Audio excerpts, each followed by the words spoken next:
अस्सलाम वालेकुम, यासीन आपके साथ हाजिर है इस मॉर्निंग ब्रीफिंग में। आज इस हफ्ते का तीसरा वर्किंग डे, टेक्निकली देखा जाए तो दूसरा वर्किंग डे भी कह सकते हैं। जैसा कल भी मैंने आपसे कहा था कि मंडे को कुछ मार्केटें बंद थी ईस्टर डे हॉलीडे की वजह से, और फ्राइडे को गुड फ्राइडे की हॉलीडेज थी पूरे यूरोप में, अमेरिका में और रेस्ट ऑफ द वर्ल्ड में, यानी एशियन मार्केट भी फ्राइडे को, सैटरडे, संडे और मंडे को बंद जैसी रही। तो इस बेसिस पे मैं आपसे ये जिक्र कर रहा हूँ कि आज दूसरा वर्किंग डे या तीसरा वर्किंग डे आप कह लीजिए। अच्छा, बहरहाल कुछ मार्केट के हवाले से जो ख़बरें और हालात हाज़िरा के हवाले से ये सिलसिला आपके साथ जुड़ा हुआ है, एनआई और मार्केट के हवाले से। और मेरी कोशिश ये रहती है कि जो भी इम्पॉर्टेंट इवेंट्स हैं पूरी दुनिया में जो वक़्फ़ पज़ीर हो रहे हैं, जिसका डायरेक्टली या इनडायरेक्टली, बिल वास्ता या बिला वास्ता उसके असरात स्टॉक मार्केट पे, हमारी जो रोज़मर्रा ज़िंदगी के मुताल्लिक़ जो बाज़ारें हैं, जो मार्केटें हैं, जो स्टॉक मार्केट हैं, उसके ऊपर जो असरात मुरत्तब होते हैं, उस हवाले से आपके साथ 5 से 10 मिनट की ये वीडियो क्लिप शेयर की जाती है, जिसमें मैं कोशिश ये करता हूँ कि आपके साथ जो चीदा इम्पॉर्टेंट इवेंट्स हैं वो जिक्र और उनका जिक्र कर लिया जाए। अच्छा, मैं उन तमाम लोगों का बहुत ज़्यादा शुक्रगुजार हूँ क्योंकि ये उर्दू ज़बान में है और उर्दू हमारी कौमी और मादरी ज़बान है, और मैं आप तमाम लोगों की से गोश गुजार होता रहता हूँ कि ये उर्दू ज़बान में बड़ा ज़बरदस्त एक सिलसिला है जो मैंने शुरू किया है, और बहुत सारे लोग हैं जो कि उर्दू ज़बान में मुख्तलिफ प्रोग्राम्स करते हैं। और मैं उन तमाम लोगों का शुक्रगुजार हूँ जो अमेरिका में है, कनाडा में है, बरतानिया में है, यूरोप में है, एशिया में है, जापान में है, इवन इंडिया, पाकिस्तान, यहाँ बहुत सारे लोग मुझे कमेंट्स भी करते हैं, व्हाट्सएप पे भी मुझे मैसेजेस देते हैं और शुक्रिया अदा करते हैं। मैं उन तमाम लोगों का तहे दिल से शुक्रगुजार हूँ जो मेरे इस क्लिप को देखते हैं, सुनते हैं, लाइक करते हैं, शेयर करते हैं, सब्सक्राइब करते हैं। तो मैं उन तमाम लोगों का शुक्रगुजार हूँ। तो बहरहाल मेरी कोशिश हतमुल इम्कान यही है कि जो इंपॉर्टेंट इवेंट्स होते हैं वो आप लोगों के साथ शेयर कर लिए जाएं। कभी कभार मेरी जो स्पीच होती है वो कुछ तवालत का शिकार हो जाती है, उसके लिए मैं माजरत ख्वाह हूँ। बहरहाल आज की हम बात करते हैं। आज सबसे पहले मैं इंडिया को लेके चलता हूँ। इंडिया के सेंट्रल बैंक ने आज सुबह 9:30 बजे उनका जो टाइम होता है, उनके सेंट्रल बैंक ने अपने इंटरेस्ट रेट को 4% पे अनचेंज रखा है। ये इंडिया की खबर है और इस हवाले से मैं इसकी इंपॉर्टेंस दूंगा क्योंकि अभी भी आप देखिए कि इंडिया हो या रेस्ट ऑफ दी वर्ल्ड हो, सिर्फ सिवाय टर्की के जिसने अपने इंटरेस्ट रेट को, शरह सूद को बढ़ाया पिछले दिनों, लेकिन बढ़ाने की वजह से उनके जो सेंट्रल बैंक के गवर्नर थे उनको मिस्टर तैयब अर्दगन, जो कि वहाँ के सदर साहब हैं, उन्होंने फायर भी कर दिया, उनको निकाल दिया इस नाराजगी पे कि उन्होंने आउट ऑफ एक्सपेक्टेशन जाके टर्की के सेंट्रल बैंक के इंटरेस्ट रेट को बढ़ा दिया था, जो तकरीबन 18 या 19% हो चुका है। तो बहरहाल इंडिया के हवाले से ये इंपॉर्टेंट है कि वहाँ पे अभी इंटरेस्ट रेट बढ़ाने का कहीं इंडिया नहीं मिला। इंडिया नहीं चाहता कि उसका इंटरेस्ट रेट अभी बढ़ाया जाए, यानी इसका मकसद ये है कि जिस तरीके से हम पूरी दुनिया की स्टॉक मार्केट है इंटरेस्ट रेट के लोअर दर्जात पे, निचली सतहों पर होने की वजह से स्टॉक मार्केटों में जो तेजी हम देख रहे हैं वो तेजी बरकरार रहेगी। ये बड़ा इंपॉर्टेंट पॉइंट है कि इंडिया ने आज अपने सेंट्रल बैंक के इंटरेस्ट रेट को 4% पे इंटैक्ट रखा है और कहीं कोई बढ़ाने की हमें इंडिकेशंस दिखाई नहीं दे रही। तो ये बड़ा इंपॉर्टेंट पहलू है। अच्छा, इसके साथ ही आज रात में अमेरिका की जो FOMC federal open market committee होती है उसके आज minutes of the meeting issue किए जाएंगे, बड़े इंपॉर्टेंट होते हैं। यानी जो पिछले 15-20 दिन पहले जो अमेरिका की सेंट्रल बैंक की मीटिंग हुई थी उसमें क्या क्या तहफ़्फ़ुज़ात पेश किए गए, क्या बातें की गई, उस हवाले से आज उसका अनाउंसमेंट होगा। ये इंटरेस्ट रेट के रिजल्ट्स नहीं है, लेकिन इंटरेस्ट रेट में की बोर्ड ऑफ गवर्निंग बॉडी की जो मीटिंग होती है उसके अंदर जो चीदा जो इंपॉर्टेंट बातें हुई हैं उसका आज जिक्र खास किया जाएगा। उसकी रिपोर्ट मुरत्तब होती है, वो आज शाया की जाएगी रात पाकिस्तानी वक्त के मुताबिक 11 बजे। तो इस हवाले से ये इंपॉर्टेंट रहेगा कि FOMC मीटिंग मिनट्स को आपको मलूज़े खातिर रखना है, देखना है और बगौर जायजा लेना है कि इसके असरात क्या मुरत्तब होते हैं पूरी दुनिया की स्टॉक मार्केट पे, बशमूल जितनी भी कमोडिटीज मार्केट है, चाहे वो गोल्ड है, सिल्वर है, पैलेडियम है, प्लैटिनम है, कॉपर है, ये तमाम मार्केट को भी हमें चेक करना पड़ेगा कि FOMC मीटिंग मिनट्स के अनाउंसमेंट क्या आते हैं। तो बहरहाल ये बड़ा इंपॉर्टेंट है आज की तारीख में, इसको आप जहन में रखें, मलूज़े खातिर रखें।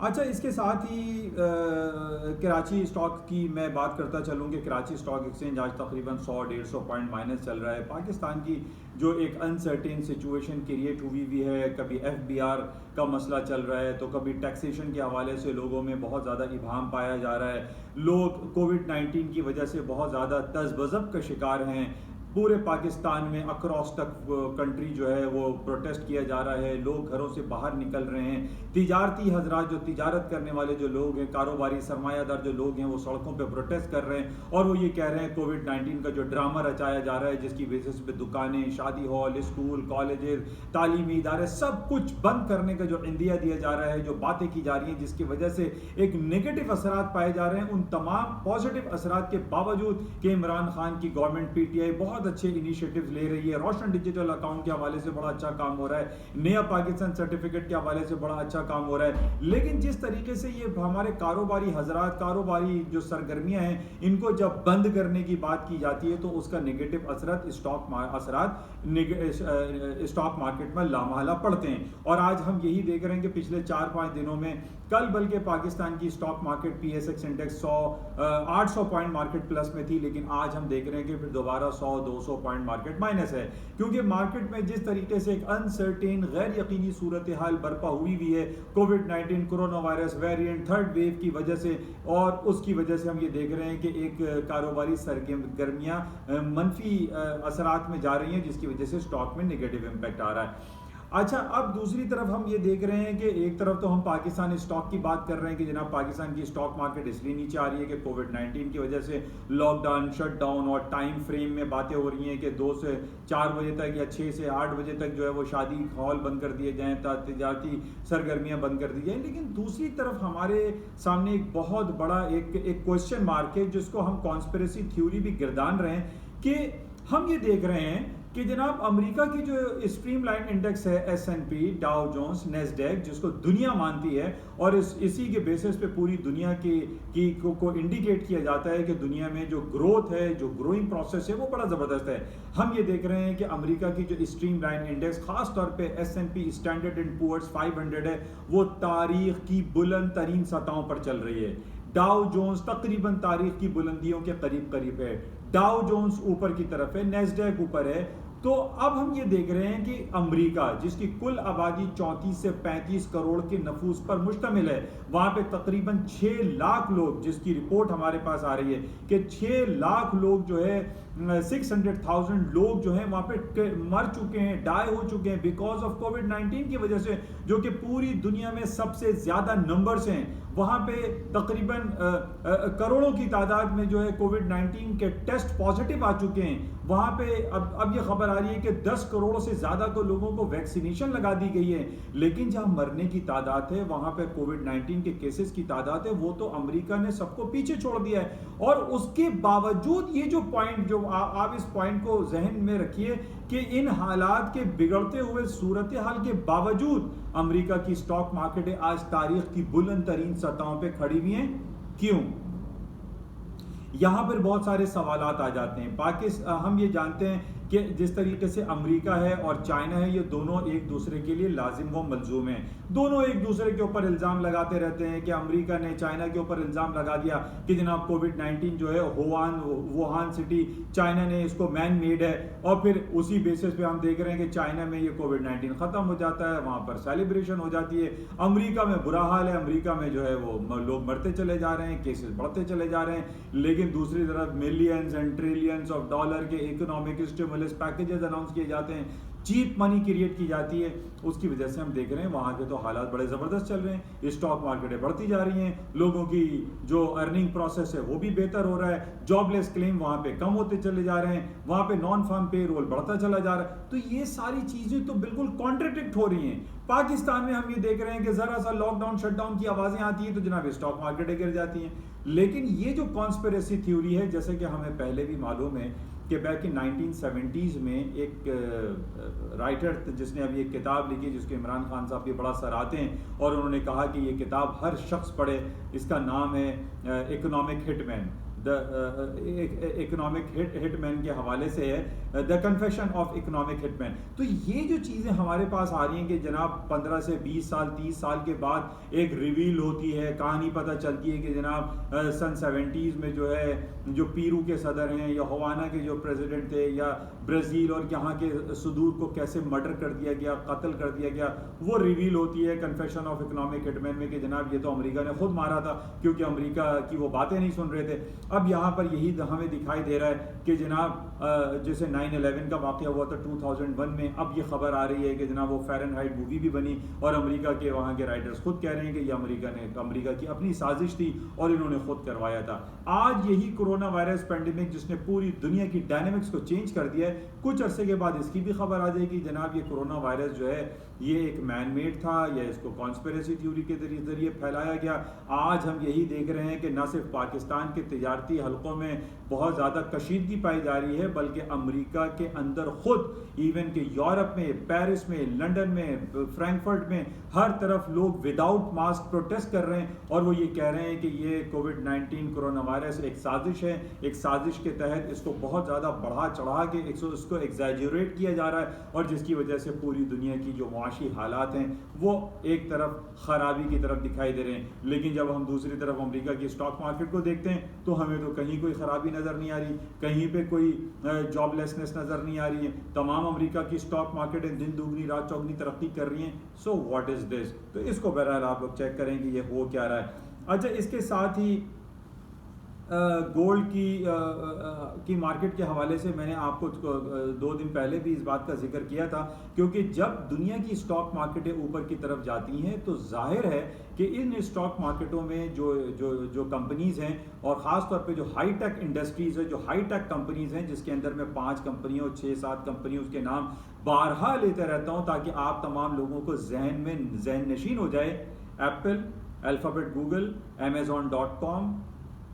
नेटफ्लिक्स, फेसबुक, ये हो गई फैंग ग्रुप जिसको हम फैंग कहते हैं। और इसी तरीके से माइक्रोसॉफ्ट, इंटेल, IBM और दूसरी जो डिज्नी वर्ल्ड और डिज्नी प्लस और डिज्नी प्राइम के नाम से जो प्राइम प्लस है, ये सारी कंपनी जो कि ट्रिलियंस ऑफ डॉलर की कंपनीज हो चुकी हैं, इनकी कंपनीज का ताल्लुक तमाम हाईटेक हैं। और हाईटेक से मतलब है मोबाइल, कंप्यूटर, लैपटॉप, जो भी आपके पास गैजेट्स आप यूज़ करते हैं, ये वो कंपनीज है जो कि ट्रिलियंस ऑफ डॉलर की एक कंपनीज बन चुकी हैं, जिसको हम ये भी कह सकते हैं कि टू बिग टू फेल। अब इन कंपनीज में जब ये सब इनके शेयर वैल्यू बढ़ती है तो इसके अंदर gold, silver, copper, palladium, platinum, ये जितनी भी बेस एंड इंडस्ट्रियल जो प्रोडक्ट हैं, जो धातें हैं, इनका इस्तेमाल होता है। तो इन्हीं बेसिस पे मैं on the basis of these all factual जो फैक्ट्स हैं, इन बेसिस पे मैं आपसे ये बात करता रहता हूँ कि जनाब गोल्ड सिल्वर की कीमतों में इजाफा अभी होगा। अब जिस तरीके से संडे नाइट को भी मैंने आपसे कहा था कि स्टॉक्स में तेजी, तो गोल्ड में तेजी हो जाएगी और 1720 के नीचे के स्टॉप प्लेस करके आप गोल्ड को खरीद सकते हैं। इसी तरीके से 2380 का लगभग एरिया था सिल्वर का, सिल्वर भी वहाँ से 25.10 पे इस वक्त ट्रेड हो रहा है। तो ये तमाम जो प्रोडक्ट्स हैं, जो तमाम रेट्स हैं, ये ऊपर की तरफ जा रहे हैं बिकॉज ऑफ स्टॉक मार्केट की तेजी। इसी का रिलेशन मैं आपको क्रिएट करके बताता रहता हूं कि पाकिस्तान में जो 2 बड़ी कंपनी नेटसोल एंड TRG की जो भाव हैं, ये भी बहुत ज़्यादा ऊपर की तरफ जाने की कवी इम्कानात हैं, क्योंकि ये नेटसोल और TRG और इससे दूसरी तमाम जो कंपनीज हैं, इनका जो इल्हाक है वो अमेरिका की बड़ी बड़ी कंपनीज के साथ है या चाइना की बड़ी बड़ी हाईटेक कंपनीज के साथ है। तो जब हम ये देख रहे हैं कि अमेरिका और चाइना की हाईटेक कंपनीज ऊपर की तरफ जा रही हैं, तो वाई नॉट पाकिस्तान का नेटसोल एंड पाकिस्तान का TRG क्यों नीचे रह जाएगा? तो बहरहाल मार्केट के 10 रुपए 15 रुपए नीचे आने को हम ये नहीं कह सकते कि जनाब स्टॉक मार्केटें गिर रही हैं या पर्टिकुलर स्क्रिप्ट जो है वो डाउन साइड पे जा रहा है। तो इसको आप लोग तमाम हालात हाजरा को, अपने सराउंडिंग्स को चेक करें कि what is happening around us. तो बहरहाल मार्केट में पोटेंशियल एग्जिस्ट करता है। आज अगर कराची स्टॉक एक्सचेंज थोड़ा बहुत माइनस है, तो हम ये देख रहे हैं कि FBR के जो चेयरमैन हैं उनका दोबारा से तलाश जारी शुरू हो गई है। जो गालिबन कोई जावेद साहब हैं, उनको हटाया जा रहा है। अब एक नया FBR का चेयरमैन रखा जाएगा। हम ये देख रहे हैं कि पिछले 2.5-3 सालों से इमरान खान की हुकूमत तो चल रही है, लेकिन धक्का लग रहा है। अब उसमें आप देख लीजिए कि सबसे इम्पॉर्टेंट जो महंगाई का आलम है, जो इफराते ज़र हमारे यहाँ बढ़ता जा रहा है, इन्फ्लेशन रेट जो बढ़ रहा है ओवरऑल पूरे हम स्ट्रेच करें पूरे 2.5-3 सालों में, तो ये बहुत ज़्यादा हो चुका है। 50 रुपए वाली चीज़ 100 रुपए की हो गई है, 100 रुपए वाली 200 की हो गई है। तकरीबन मोर देन डबल प्राइसेस हो चुकी हैं। अगर इमरान खान की हुकूमत को, अगर अपोजिशन से ख़तरा नहीं है, तो इमरान खान की हुकूमत को महंगाई से बहुत ज़्यादा ख़तरा है, क्योंकि जब इंसान, एक आम आदमी की जेब में ख़रीदारी के लिए पैसे नहीं होंगे तो वो लाजमी सड़क पर आएगा और सड़क पर आने के बाद वो प्रोटेस्ट करेगा और इमरान खान की हुकूमत को हिलाने की, गिराने की कोशिश करेगा। करेगा। अपार्ट फ्रॉम दीज के जनाब किसने क्या खाया, किसने करप्शन की, जरदारी और नवाज शरीफ का नाम लेते हैं, जहांगीर तरीन का नाम लेते हैं, लेकिन हो कुछ नहीं सका, उखाड़ कुछ भी नहीं सके। तो इन बेसिस पे एक आम आदमी वो ये कहता है कि हमारे लिए जरदारी साहब भी अच्छे हैं, हमारे लिए नवाज शरीफ साहब भी अच्छे हैं, हमारे लिए दूसरे तमाम वो लोग अच्छे हैं जिनको आप बहुत ज़्यादा करप्ट कहते हैं। हम ये देख रहे हैं कि उन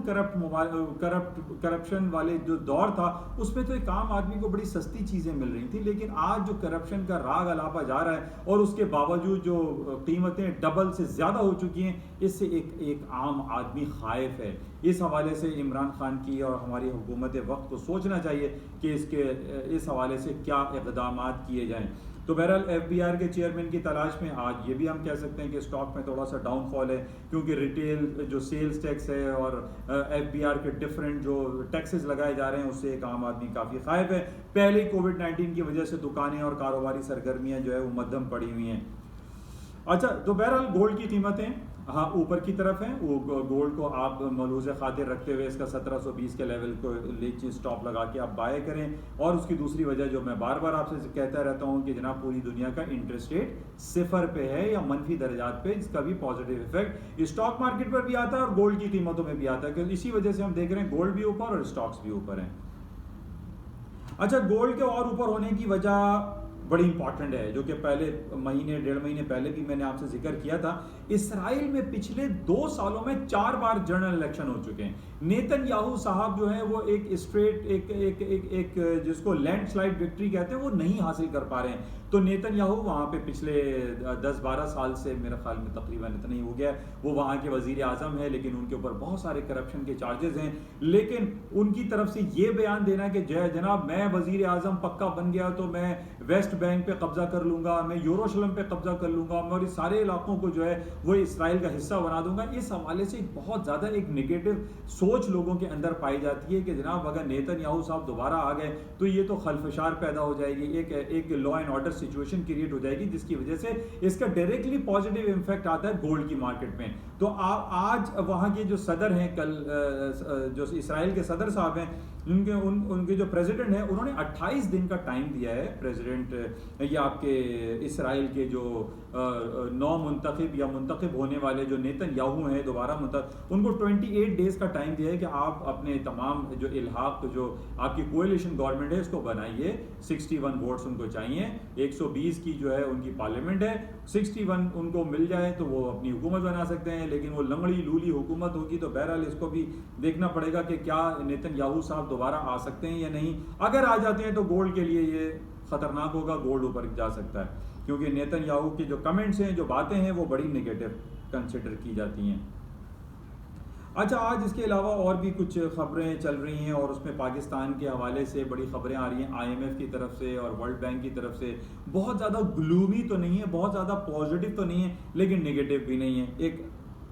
यह एवरेज है। और उसमें यह कहा गया है कि पाकिस्तान, IMF ने खबर दी है कि 1.5% ग्रोथ है, जबकि वर्ल्ड बैंक कहता है कि पाकिस्तान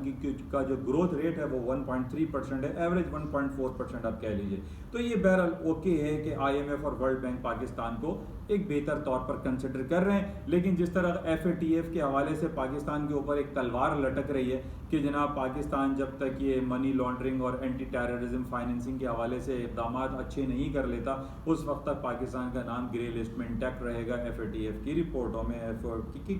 की किताबों में। अच्छा, इसके अलावा फिर एक चीज़ रह गई। कल हमारे पास खबर थी कि 19 लोग जो है वो किडनैप हो गए सीरिया में, जो इस्लामिस्ट ग्रुप है। तो वो भी बड़ा निगेटिव है कि जनाब ये सीरिया और फ़लस्तीन और इसराइल में जो हालात ख़राब रहते हैं, इसकी वजह से भी सोने की कीमतों में इजाफा ही देखने में आता है। अच्छा, एक थोड़ी सी अच्छी खबर हमें आज दिखाई दे रही है कि ईरान और वर्ल्ड पावर्स जो हैं, जिसके अंदर यूरोपियन और अमेरिका की हुकूमतें शामिल होती हैं, उन्होंने न्यूक्लियर टॉक के हवाले से दोबारा सिलसिला शुरू किया है ईरान के साथ। इसको हम आगे देखेंगे कि इसकी क्या मुज़मरात पूरी दुनिया की स्टॉक मार्केट पे या कमोडिटी मार्केट में पड़ता है। तो बहरहाल ये कुछ खबरें थे आपके साथ शेयर कर ली गई हैं। उम्मीद है कि कुछ ना कुछ छोटी मोटी बातें आप लोगों को समझ में या आप लोग सराह लेते होंगे इन तमाम बातों को। और मैं उम्मीद करता हूं कि इस YouTube क्लिप को आप ज़्यादा से ज़्यादा इसको लाइक करेंगे, शेयर करेंगे और इसको सब्सक्राइब करेंगे, ताकि एक आम आदमी को भी इन तमाम बातों का इल्म होता रहे। थैंक यू, खुदा हाफ़िज़।